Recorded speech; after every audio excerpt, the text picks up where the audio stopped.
Welcome to the Unapologetically Unstoppable Women podcast, the show where ambition is celebrated, not silenced. Lori, Ann, and Angie are your hosts, and each week we dive into real, unfiltered conversations about women doing extraordinary things in their lives and in their businesses. Here we don't shrink to fit expectations or apologize for our success. We share stories that are inspiring, hilarious, and always authentic, because becoming unstoppable isn't about perfection, it's about persistence. So grab your coffee, get comfortable, and join our community of women who know that no is a complete sentence and there are no limits to what we can achieve together.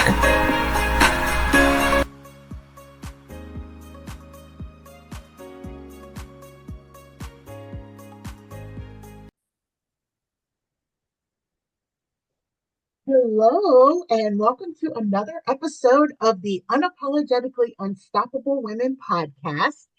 And Ann Hunter and I are here today talking about a really uplifting and fun topic. We're going to be lifting each other up and talking about ways how we can support one another and through collaborations and mentorship and so many things. But you might notice that we are missing an integral part of our group here. And Lori Piper is taking a mental health day.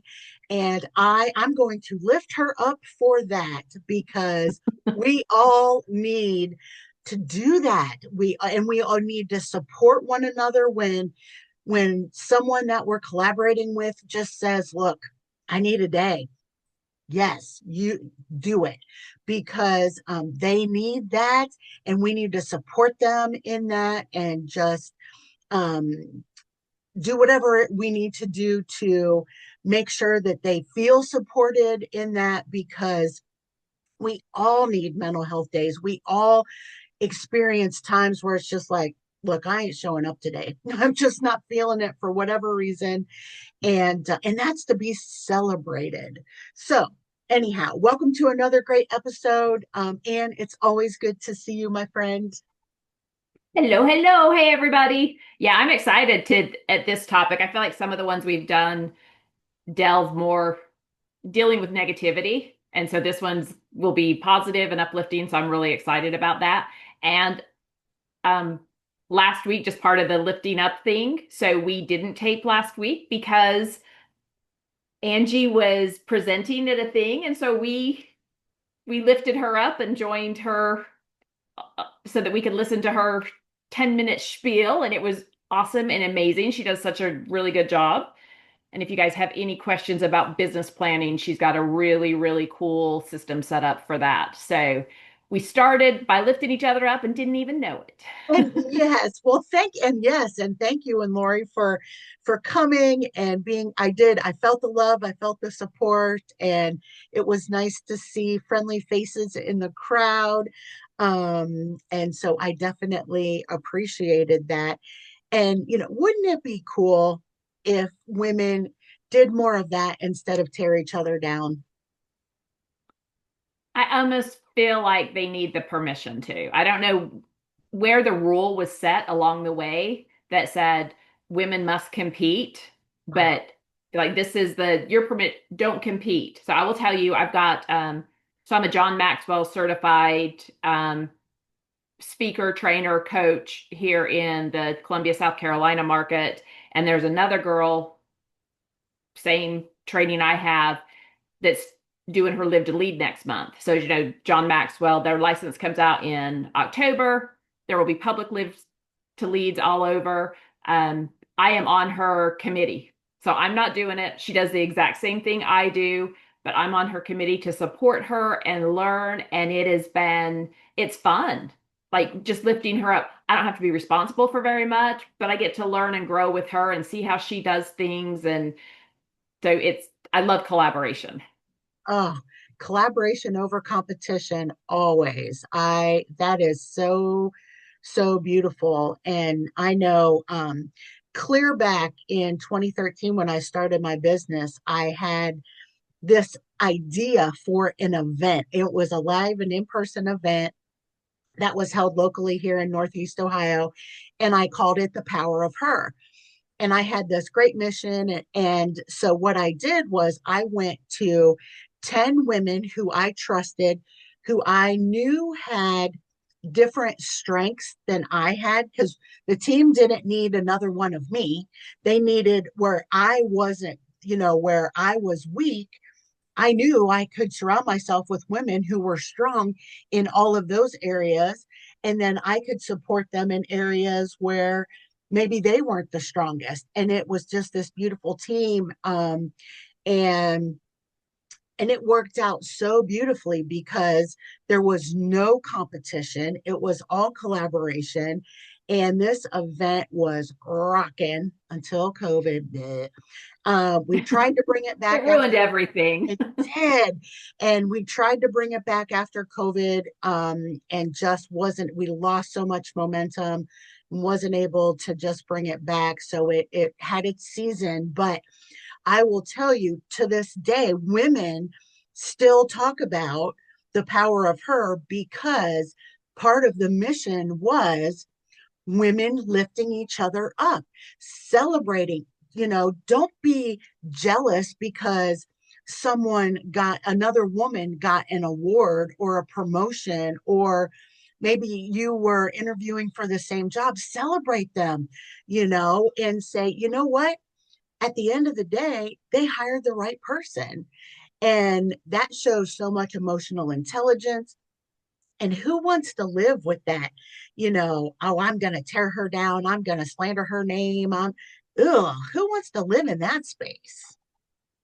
Yeah, John Maxwell says all the time, he says everybody wants to do what I do, but to do that they have to did what I did. And that's the part they don't want to do. So what did it take that woman to get that award or whatever? And when you think about it, like, oh, I don't know that I would want to do all of that. So let her have her award, let her celebrate her moment, and really ask yourself, how much do I care?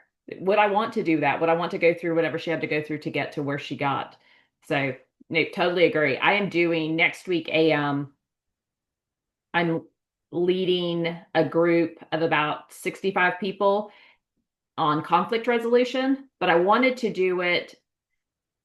I didn't want to just focus on conflict resolution, because the one thing you should know about me by now is I don't like negativity for any length of time. So deal with it, move on, spin it to positive. So it will be conflict, resolving conflict to move to collaboration. Mm. So that's the positive spin. If we can get past all of the stuff, because usually, and this class is not going to like me because I am starting out. If you don't get along with somebody, you're the problem. And I'm really going Yes. to make them look at themselves and go, it, there's no reason not to get along. You don't have to like, you don't have to hang out with, you don't have to, but you should be able to get along with most Yes. everybody. And if you can't, then just set boundaries and don't be around that person. But there's no, I think we could limit conflict by so much through collaboration, um, emotional intelligence, and just really taking the time to understand the other person using empathy. So Yeah. again, right back to building each other up. Yes.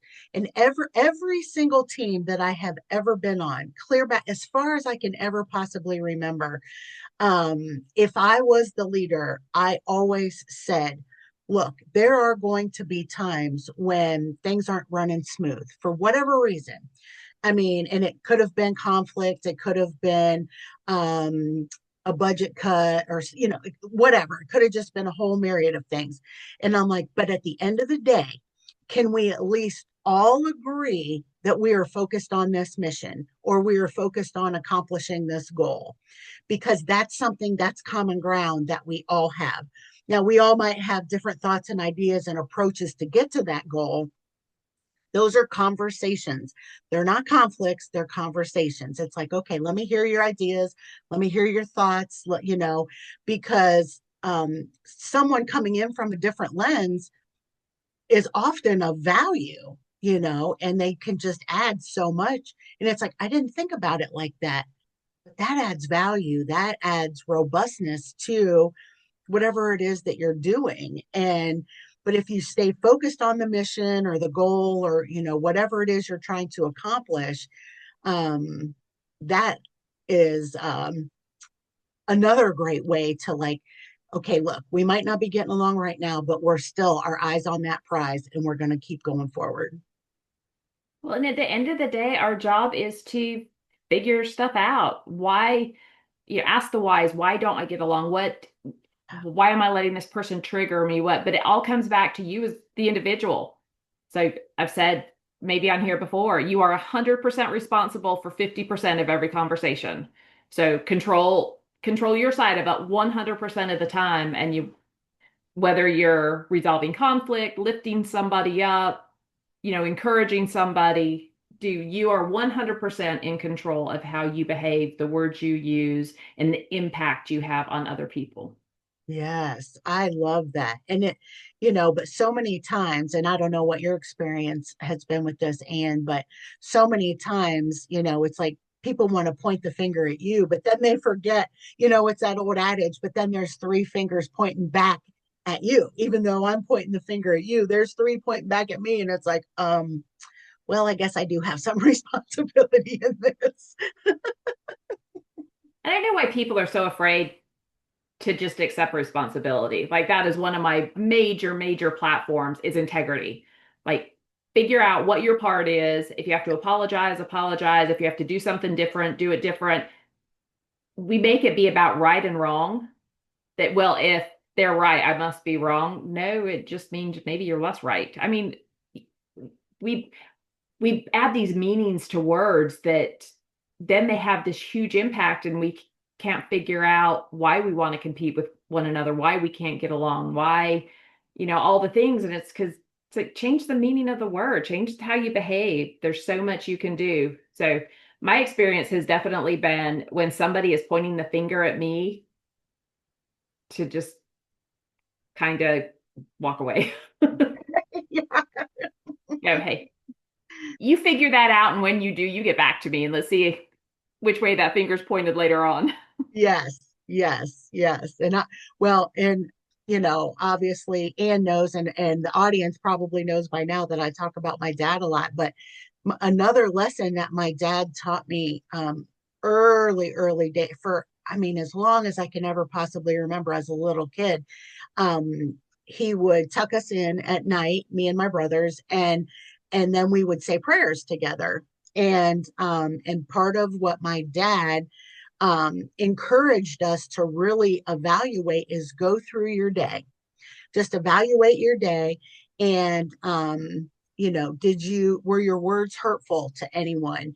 Did you do something that was like, did you lie to someone, or did you steal from them, or did just whatever, were your actions not in line with your integrity? And he wasn't saying those words to us as kids, but and really evaluating the day. And then he said, because the very next day, then your first actions are to go to that person and say, I screwed up, I made a mistake, I did this, or I said this, and I apologize, and I accept responsibility for my actions. And and I still do that to this day. Like, I try to live my life in a way where I don't have to do those things, but I'm human, I make mistakes.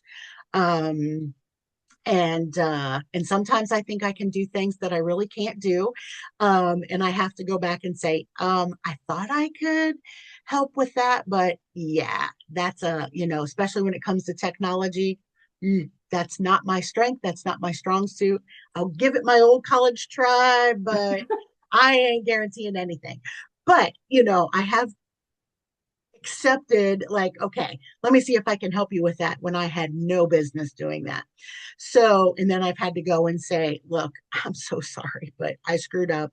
I should have never tried to tackle this. It's beyond my zone of genius. And but I just thought, what a great tool that my dad gave me early days of my life, to say, if you're going to live a life of integrity, which I know that's one of your top values, it's one of my top values, that's something, and so I made it a practice. And the one memory, this is so, I don't know why it's so vivid in my mind, but I was playing pitch and catch with my grandma. We were neighbors. We lived on a farm, and my dad sold some of our farm acreage to my grandparents so they could be our neighbors. And so I was playing pitch and catch with my grandma, and I threw a softball and it hit her in the leg and it caused a huge knot. Hit her right Oh on the shin no. bone, caused a huge knot. I'm not even quite sure how old I was, but at the time I didn't think anything of it. And then I got mad because she stopped playing pitch and catch with me. And so that night when I was saying my prayers and doing my daily evaluation, I started crying and crying and crying. And my dad's like, "What are you crying about?" And I said, "I hurt grandma today." And he's like, what do you mean you hurt grandma today?" I mean, he knew that I had hit her with the softball, but he was thinking something. And we had this whole big long conversation because he thought I did something else. And I was like, and I never apologized. So I got up in the morning. I will never forget this. And I walked in my pajamas down to her house, and she was just getting like her coffee in the morning, and I was sobbing, and I'm like, "Oh, I'm so sorry." And of course she hugged me and forgave me and all the things, but that was such a moment in my life. And so now it's like, okay, who did I throw the softball at? That's kind of like my thing. Who do I need to go and make things right? Such a random story, but I love that story. I always like the story about your dad. I grew up with not a great influence as a father. So I love hearing all your stories and what a good person he was. That it lifts me up all the time. And what a great analogy. Who did I throw a softball at? Like, who do I need to apologize to? So, and what a cool practice to learn as a little kid. Like, hey, what did I do today that I need to make amends for tomorrow? yeah, What if we did that as adults? right. The Yeah, world might be a better place. yes, and not wait. That was the other thing, is dad was like, and you're not going to wait. You're going to do it now. And back then you had the old fashioned landlines. And if it meant, picking up the rotary phone and party lines, I had a party line. Tells you, aging myself. But as soon as the party line was empty and you could jump on, you made the phone call, you did the thing. And he because he was all about, you're not going to wait to do this, because if you wait, you're not going to do it. You're going to I find love that. excuses as to why. And there were times I was embarrassed. I scratched my uncle's car with my bike. I was petrified to tell him, petrified. And he saw me do it, so it's not even like I could deny it, but I was petrified to tell him. And I cried and cried, and dad's like, look, he kept, and I knew whenever he said Angela Joe, and I was like, "Oh, I'm in trouble." He's like, "You have 5 minutes to go and apologize to your Uncle Phil." And I was like, "God, no, I did. I was scared." But I went over there, head hung low, snot bubbles coming out of my face. You know, "I'm sorry, I scratched your car." And nothing happened. I mean, I had catastrophized this whole thing, thinking he was going to be mean to me or something, or he wasn't going to love me. I don't know what I thought. I was a kid, but I was scared. And then I catastrophized it for nothing. And don't we do that as adults, though? We do, which leads to avoidance, which leads to hurt feelings, which leads to all the spiraling out of control where one quick, I'm sorry I scratched your car, it could be over. Yes. So, how many events do you have in your area a year, would you say, like women's events, specifically for women? Um, one. Okay, so we have, I think we probably have five or six that every single year. And I always love to go to those. And I hate it when I miss them. And I miss most of them, unfortunately. But I always love to go because the energy of the room is so good. But then I feel like everybody walks out the door and all that energy and all that support and all that love got left in the room. So, Mm. what do we have to do to intentionally take that? with this every single day and go, I am going to have all the energy I have in the room, do all the things they said in that room about how to build each other up and lift each other up. I'm going to make that be part of my day every single day. Wow, I love that. And I think it from because it's something that I live and practice, it's easy for me because I'm that's something that I value. But for women who maybe don't necessarily value that, is really examine why. Well, what is it that is the barrier to you um, just living like that, and and being able to genuinely go up to another woman and say congratulations, the best woman got the job, or whatever that is, and lifting them up rather than oh well, she must have slept her way to the top. I mean, we've all heard that one 1,000 times or more. um, and why does it have to be the negative? And what is it that we need to unpack or examine within ourselves that is that barrier?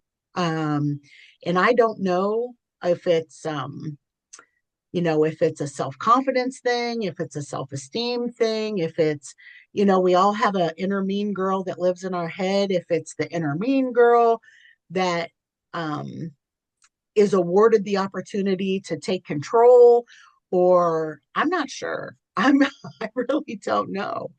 um Yeah, I don't know either because I'm always sad when you leave, those events and you get out into life the next day or even later that day, depending on when the event was, and you're like, huh, all that impact in that room, none of it blended out into society.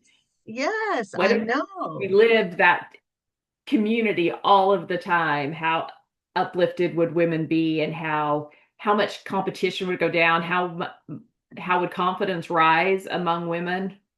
Yes, absolutely. I'm absolutely.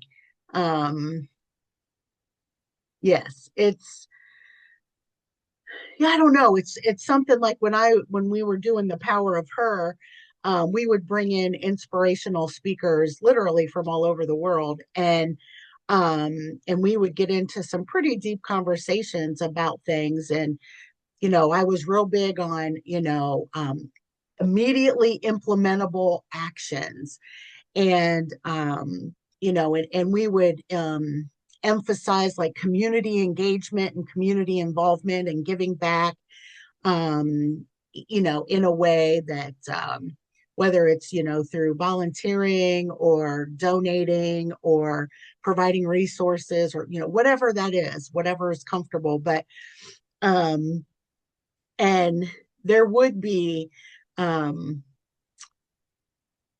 yeah, women who would come, and it was almost like because they were with like-minded women that they rose up, and because when they walked out the door they're not surrounded by like-minded women, that they reverted back. I don't know.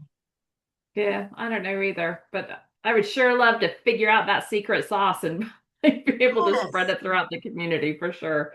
exactly. And I mean, I try like really hard. Like I'm super active in my community. Like, for example, I volunteered at a chicken barbecue on Monday. Like random, right? And all I did was put a roll and a pat of butter on everybody's tray. That was my job for the day. And it wasn't hard, and I was one of my best friends was beside me, and she was working the cash register right beside me. And so we were having a great time just having a conversation together. And the people coming through the line, I knew a lot of them, and just to be able to say hi.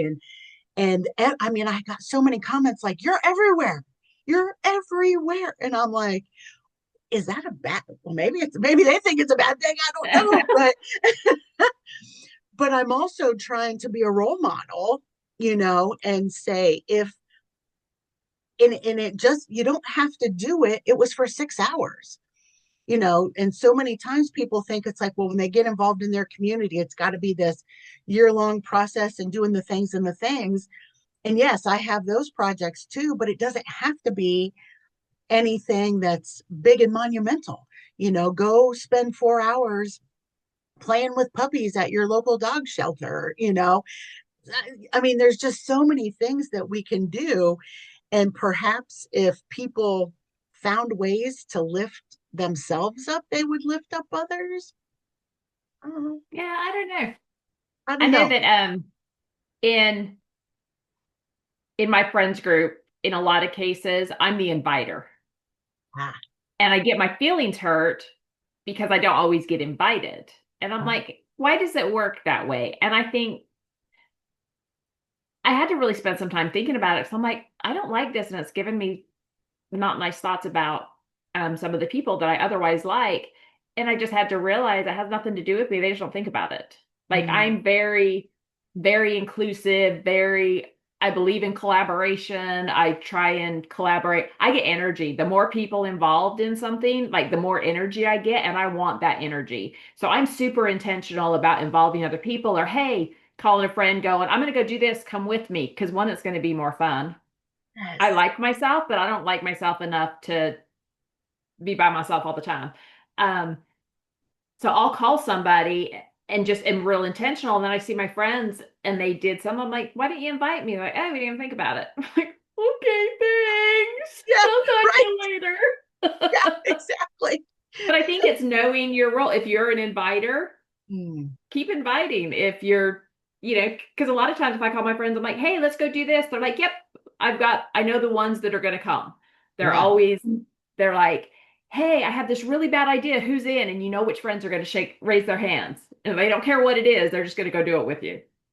So, but the, I have to let it not shake my confidence when I see them doing stuff and I didn't get asked. And I've asked a few of them and they've just said, we just don't think about it. Like, okay, that's just how they are.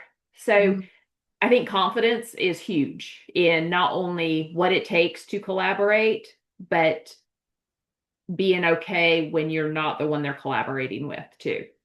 yeah. And do you wonder if, because this thought just literally popped into my head, if imposter syndrome keeps them from showing up in a way that they would like to show up, and they're maybe hesitant or resistant because of imposter syndrome. I think it's like your husband in his socks. He literally just doesn't think about it. And I think women do that. I just think they, I knew that would get you going. I Yes. think they just don't think about it. It's not on their radar and I don't think it's anything negative or they Mm, just don't think about it. yeah. Yeah. Well, I always send hate to them. assign motivation to why somebody does something without knowing for sure Right. that that's why they do it. So I'm always super careful to go, I don't know why. I've never asked and they didn't tell me. Yeah. But I think it is like my daughter growing up, soda cans. There would be half empty soda cans all over the house or wadded up tissues all over the house. I'm like, she's doing that just to piss me off. Well, then I got to play being pissed off. That wasn't super fun. And I realized later, so actually Karma, her husband leaves wadded up paper towels all over the house now. So I'm laughing at that. But she just didn't think about it. She would do her thing, set the paper towel down or the tissue or whatever, walk off. She never gave it another thought. She wasn't trying to do anything to me and if I chose to be upset about it, then I was wasting my energy being upset over something she hadn't given another thought to. So I Yeah. think we do that too. I think we put ourselves in situations to be upset when the other person, there was nothing intentional on their part. They just did something and then went on with their lives and never gave it a thought again. Yeah. Yep. Yeah. That's a really great point. But I just think if as women we could all do just 1% better to try, and be intentional about it, to lift each other up on a regular basis, just how much more we could accomplish, right? Like together, how much more we could um, trailblaze and change the status quo and the way things have been forever, ever, ever, that suck and need changed. And because we can do so much more together than we can as individuals. So the importance of being in a community, and if one of those communities isn't available to you, be like Anne and be an inviter and create one, and create that community and say, look, this is something, you had asked how many women's events are in our area, and there's one currently, and there used to be two, and both of them I'm involved in. And one was the Power of Her that went away, and the one that is still in existence is called Networking Empowers Women, that I co-founded. And so I've been involved in both of those because it was something that our community was lacking. And because before me, there wasn't any. And now with Networking Empowers Women, we have this beautiful group. I think there's 15 of us, and we all come from very different backgrounds. We all have very diverse education levels and occupations and life's experiences, but that's what makes it amazing, because they see things through a different lens than I do, and I'm like, oh my gosh, that is such a brilliant idea. I would have never thought about that. And so it just makes the event, we host a mini conference every single June. It sells out every single year. And then we do quarterly networking events. And then we sprinkle in some social events. We get great attendance. We would like to get more, as always, but it's a start, and if we can just start to be those trailblazers and show women, other women, that we can collaborate and beautiful things can happen from it. um just what a better, like you said, what a better world we would all live in. Well, and I think so many women need that, and they either don't know where to look for it or don't feel like they're going to fit in, or for whatever reason, so they don't get involved. But like even the Real Talk network that you've started, our little virtual group that we have, like that is a group of women that meets every Tuesday for an hour and talk about authenticity and just the people in the room, the perspectives, the learning that comes from that. And you totally brought that together. So, I mean, I think you're totally a little trailblazer. Well, I try. I try. And honestly, it comes from I have had like I know you were very close with your mom, and I don't have the best relationship with my biological mom. Um and I have had some like my aunts are amazing role models and that type of thing, but they they weren't risk takers like me, and so I didn't have a role model of someone who I was looking, I should say, locally close in my area, that I felt like I could, you know, emulate or follow or learn from. And I said, there's a real need here. And so I love to look for needs and then try to fill it. That's something I've Mhm. done as long as I can ever remember. And so I became that person. And, when I started the Girls in Leadership Club at Triway High School, and we're having our first meeting next week, and, just trying to, um, show women what's possible. And, but it all starts with taking that first step and taking action. And, is it always easy? No. Is it always worth it? Yes. you know? Yep, even if it doesn't, like we had a couple of groups during COVID and they ended up fizzling out, same thing. So it didn't pan out. It didn't turn into what I wanted it to turn into, but it was a fun collaboration with other women. We learned, things about each other, and learned that, hey, the community didn't see the same need that we did. So it's okay. We tried something that didn't work, Yeah. but it was fun. Like it's always fun. I Yes. try and stay, I try and stay involved because I need to. If Hmm. I get in my own little head, it can be a very dark place in there. And so I have to stay out of my head. And the way I stay out of it is by continuing to be involved, giving back. I really focus on lifting women up because I think that's super important, especially with the background I come from. And, me and my mom weren't always close. It took years and years for us to overcome my childhood. And she wasn't at fault in it, but I was mad at her. I blamed her. Yeah. So it took a long time for us to become friends. And so then when she died 3 years ago, it really sucked because we had just solidified that relationship. And she was my biggest cheerleader. And everything I do now, I've started asking my friends, I'm like, hey, when I do something, I need you to kind of help cheer me on because I don't have a cheerleader right now. Like my cheerleader died. So I just started asking for what I need and saying, if I tell you something, will you please go, yay, Ann? I really need that. So having the confidence to be able to do that, go, I give that a lot in other people's lives. I am a massive cheerleader Yes. and I need it. Yeah. So, but it's your stories of how you learn and grow, and again the stories of your dad and how much he supports you.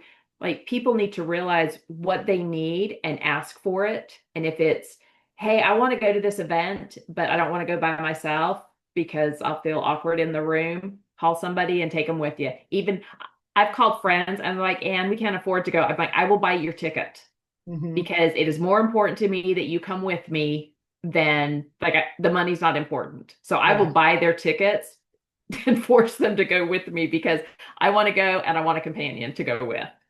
Yeah. And that's amazing. And you never know, what they're going to get out of the experience, that they might not have they might have missed out on a really good opportunity had they not come with you. And so you just never know what kind of gifts they're going to receive from that, you inviting them and bringing them along and saying, and asking for what you want. And I know as women, I think we get so caught up in, we're the ones that do for others, and we don't always ask for what we want or what we need. And I think like Lori today was a prime example of I need a mental health day, and it's 100%, and But I love the applaud. way she worded it. She's cocooning today. I'm like, okay, you go cocoon. Yes. I'm And butterflying. right. And you asking, it's like, look, I need a cheerleader. And Anne is a brilliant cheerleader. She is always the one who is shouting things from the mountaintops for other women. And I love that you were able to are able, I should say, to go and say, I need some of that back. Because that's vulnerability, but it takes confidence and courage to step up and say, I have an unmet need, and I'm asking you to help fix that, or feed that, I should say, not fix it. And nobody has made me feel stupid that I asked. Nobody's made me feel bad about myself. They're like, okay. And actually one friend said last night, she said, okay, thanks for telling us that. I'll make sure, like I'll make a mental note to make sure that I do that. And it's not that I need, you know, you to hold my hand and rub my hair while we, none of that. I want to hear good job or that's a great idea or something. I don't know. Yeah. It's a natural need. One Yes. of the higher I'm sure it's on the hierarchy somewhere, the somewhere. amount of love. Well, and you think about our love languages, knowing what our love languages are. And it sounds like part of your love language is words of affirmation. And just that, yeah, Anne, you are doing an amazing job and you keep showing up and you keep moving forward, even when, you have a headache or there's something going on that's pretty major in your life, and you still keep showing up. And you do it with grace and you do it with a smile on your face and you always bring 100% and, all of those things. And just, that's to me, it seems like that's part of your love language. Is that accurate? So my love language is actually quality time, and Ah, it's like far and above everything else. It's quality time, but words of affirmation definitely, because we don't have to have just one, but words of affirmation is probably up there, and because I try and do that for others as well. But going back to what we were talking about a little bit ago, when you were saying, do things for other women, I think we feel like it has to be the big volunteer projects or the big, it can be the little stuff. The thing I hated the most about COVID was the mask because I smile at everybody. oh, I wow. smile, I say hello, I'll tell women your hair looks nice or I love your shoes or something. Like I really try and be intentional about complimenting another female every single day. I don't always make it. Sometimes I don't leave my house, so the only people that get complimented are the kittens, and they don't care that much. But when I'm out and about, I try and do that. And when COVID, people quit responding because their face was covered. I'm like, I can still see you. You have eyes. Like, and you can see that you can see in somebody's eyes whether they're smiling or not. And I feel like that was the worst thing because you didn't have that interaction with other women, men either, but with other women because you couldn't see their faces. Yeah. Was it Tyra Banks that coined the phrase smize, smile with your eyes? She says smize. I Um, have not heard that. That's clever. I believe it's Tyra Banks that she coined that phrase, and it's that very because yeah, our eyes can tell so much, and yeah, you can tell a lot by if they're not feeling well or if they're whatever or if they're smiling or if they're grumpy or whatever. But yeah, so smize, I have my smize on. yes. I love that. But I just thought that was brilliant because, it was during that time when, and then I don't know, like, I don't want to go down that rabbit hole, but even just making eye contact with people has, and it's not necessarily COVID, but just in general, it seems like everyone's so busy that we're not paying attention to the people around us and giving someone a compliment like, man, you are rocking them shoes today, what that can do to someone and how it can lift them up. And it took you less than a second to say that, right? And just what a little blessing and gift that you gave that woman, and it cost you nothing, a second of your time. And I always mean it. Like I'm not Ah, being phony and fake and just trying to find something to say. Like if I compliment you, I genuinely mean it. And it might be the only nice thing somebody says to that woman that day. Who knows? who knows? And Absolutely. she might not care. It's like, why did she take the time to speak? I don't care. It has nothing to do with her. It has to do with me. Like hopefully it impacts her, but at the end of the day, it's who I want to be. So Yes. Absolutely. Well, and if it doesn't mean anything to her, at least you're role modeling some positive behavior. And and I yeah, I mean, so I just there's nothing bad that can come from lifting each other up. And well, unless you're trying to do it physically, because if someone tried to lift me physically up, they would end up in traction for years. But um, but we can do it with our words and with our smiles. there you go.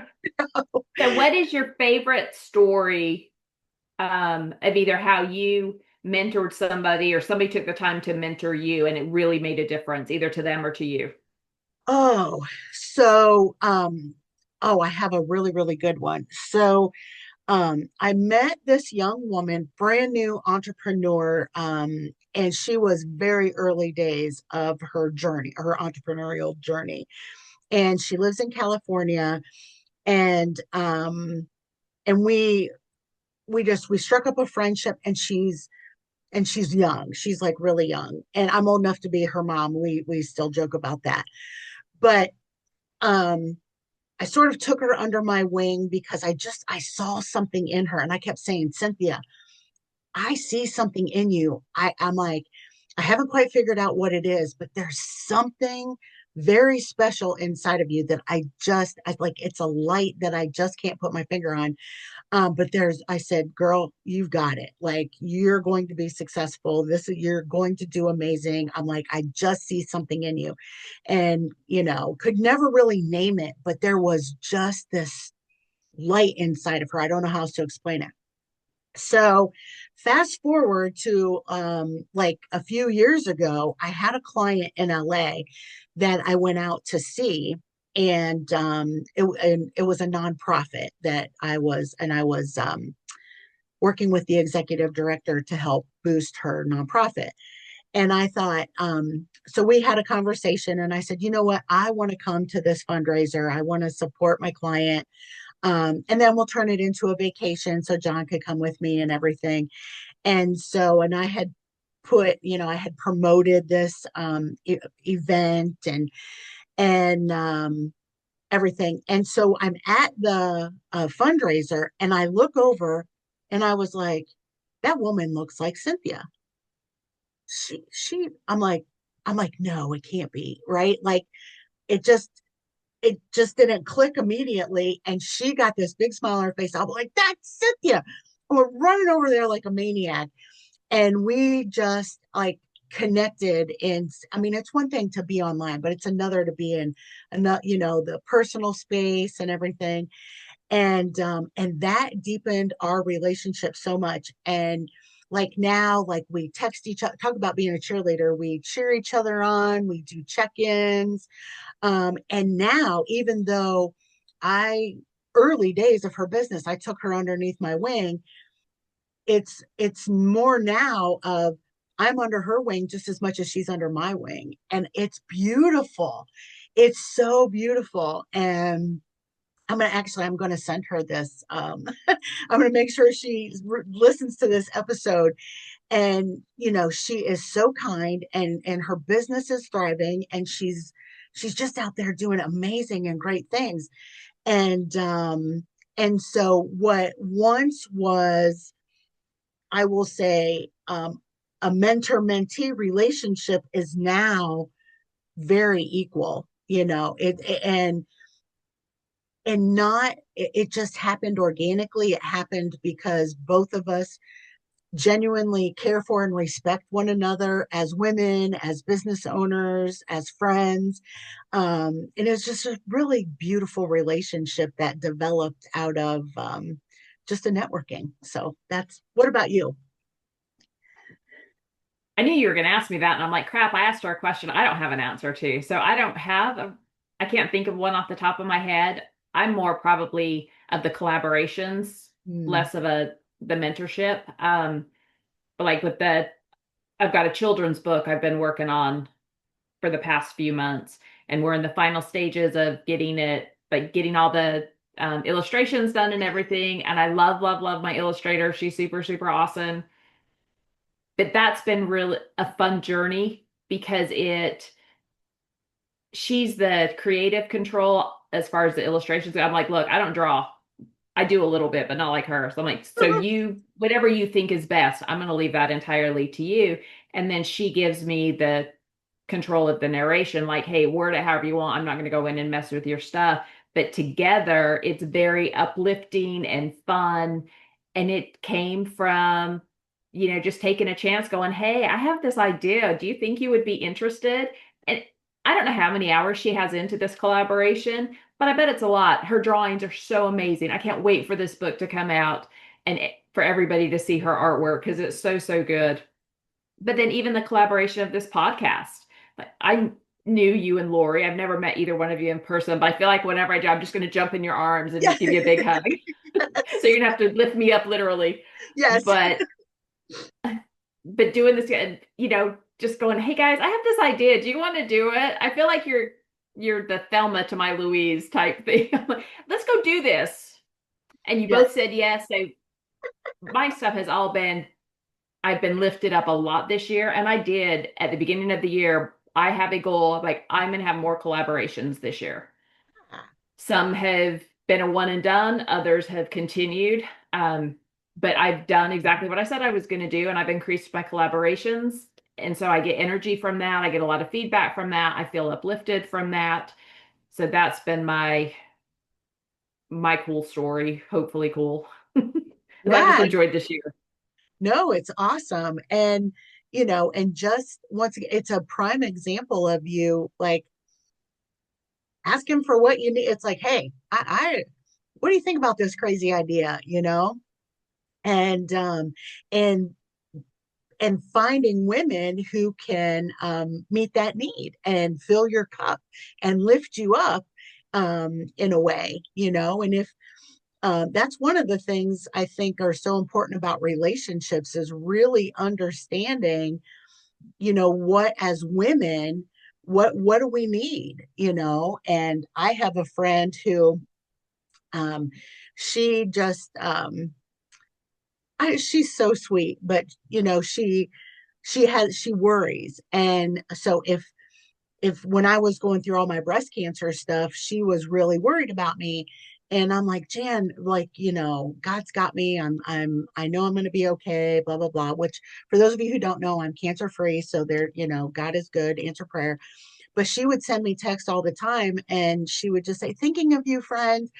And it was so sweet, but that was her way of meeting her need and lifting me up.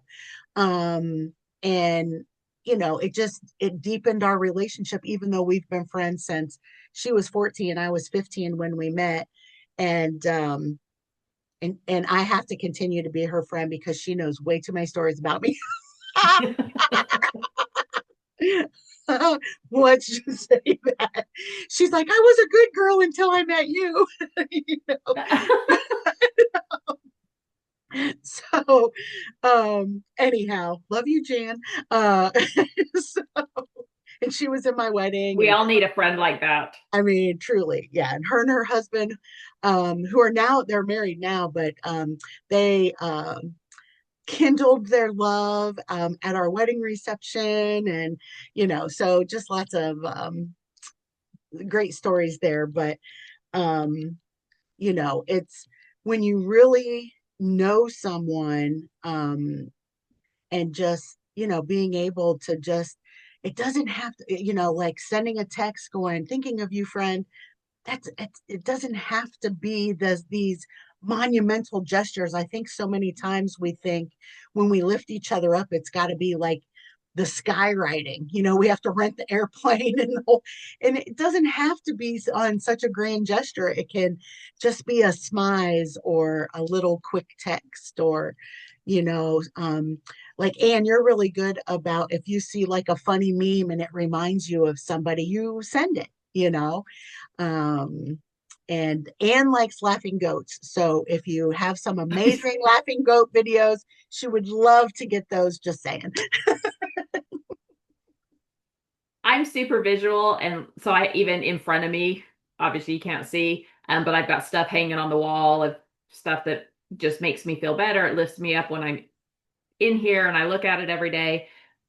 But one thing I want to do on this for this podcast, I want to start a weekly, hey, we're going to send you an uplifting, whether it's a quote, a meme, a hey, I'm thinking about you.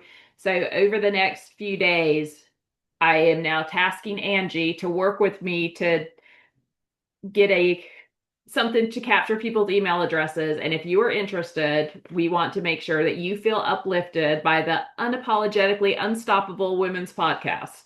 Oh, I love this is great news, and yes, I love it. I think it's a brilliant idea, and I think as yes, it can be just our way of pouring in um, to women, and just another avenue for us to lift women up and celebrate one another. And yeah, and we would love to know if you have some amazing stories, like, Ann and I have shared some stories here today. We'd love to hear those. So, create a little video, plop it in the chat, write it out, put it in the chat, reach out to us. We'd love to know, what kind of stories. And if you felt uplifted by this podcast today, we would love to know that as well. And if you have like show topic ideas or things that you would love to hear from us, I mean, seriously, ask us for what you want. Take a page out of Anne's book and ask us for what you want, and ask us for what you need. And it's like, I need more podcast episodes like this, or a previous podcast episode, or whatever it is. Let us know. We would love to. We want to pour into you. That's one of the reasons why, when Anne, she's the brainchild behind all of this, and her whole vision was to, yeah, how can we celebrate women, pour into women, give back, provide value, um, give actionable tips that women can immediately take away, some helpful nuggets along the way. And yeah, so awesome. All right, so we have our homework. We have to get something Yes, together so that people can get the weekly uplifting whatever we decide to send that week. It will be yes, surprised. yes, Um, love it. well, thank you. As always, I love our little conversations. I look forward to this every week. I hate it when we miss, but last week was a good reason to miss, to be able to pour into you and support you in your fabulous teaching that you did. You. So, as she said, if there's anything you need from us, reach out to us and let us know. We're happy to give you what you need, but you have to ask. Yes, absolutely. All right. Until next time, this is the Unapologetically Unstoppable Women podcast. Bye. Bye. Thank you for tuning in to another episode of the Unapologetically Unstoppable Women podcast. If today's conversation fired you up, inspired you, or made you laugh out loud, don't forget to hit subscribe and share this episode with another unstoppable woman in your life. Remember, you don't have to apologize for your ambition, and you never have to shrink to fit someone else's expectations. Keep showing up, keep breaking barriers, and keep living life on your own terms. Until next time, stay unapologetic, stay unstoppable.